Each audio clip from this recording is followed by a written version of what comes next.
Struktur otak dan fungsinya. Otak. Otak merupakan saraf utama karena berperan mengatur seluruh aktivitas tubuh. Pada bagian luar otak atau konteks berwarna abu-abu, bagian ini banyak mengandung badan sel saraf yang disebut dengan substansi grisea. Bagian dalam otak atau medula berwarna putih. Bagian ini banyak mengandung neurit dan dendrit yang disebut dengan substansi alba. Otak kita terdiri dari bagian-bagian berikut: cerebrum atau otak besar, thalamus, hipotalamus, kelenjar pituitari. Ketiganya merupakan bagian dari diencephalon atau otak depan, mesencephalon atau otak tengah, cerebellum atau otak kecil, pons, dan medulla oblongata sebagai brainstem atau batang otak. Yuk kita bahas lebih lanjut. Pertama, otak besar. Otak besar berfungsi dalam pengaturan semua aktivitas yang berkaitan dengan kepandaian atau inteligensi, ingatan atau memori, kesadaran, dan pertimbangan. Otak besar menjadi pusat pengaturan semua kegiatan atas gerakan yang kita sadari. Otak besar terdiri atas dua belahan.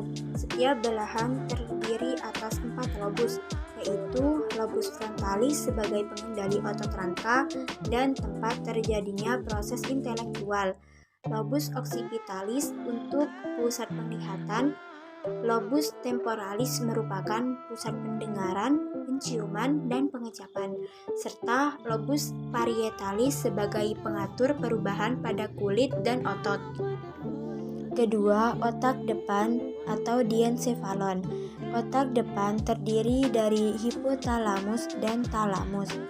Hipotalamus berperan dalam mengatur suhu tubuh, rasa lapar, dan rasa haus. Talamus berfungsi sebagai pusat pengaturan perasaan dan gerakan. Berikutnya, otak tengah atau mesencephalon. Otak tengah berfungsi mengatur gerakan refleks mata dan mengontrol pendengaran.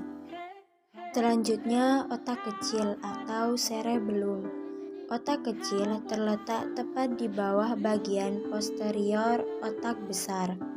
Pada bagian paling bawah otak kecil terdapat jembatan farol. Otak kecil berfungsi mengatur kesetimbangan gerak, koordinasi gerak otot, dan posisi tubuh.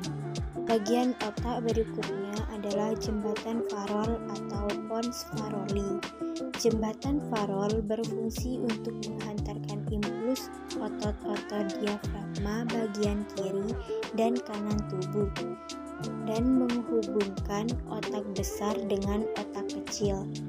Terakhir, sumsum lanjutan atau medulla oblongata merupakan lanjutan otak yang menghubungkan otak dengan sumsum tulang belakang. Berfungsi untuk mengatur denyut jantung, mengatur pelebaran dan penyempitan pembuluh darah, mengatur gerak alat pencernaan, mengatur sekresi kelenjar, mengatur bersin, sendawa, batuk, muntah, dan mengatur gerak alat pernafasan. Terima kasih.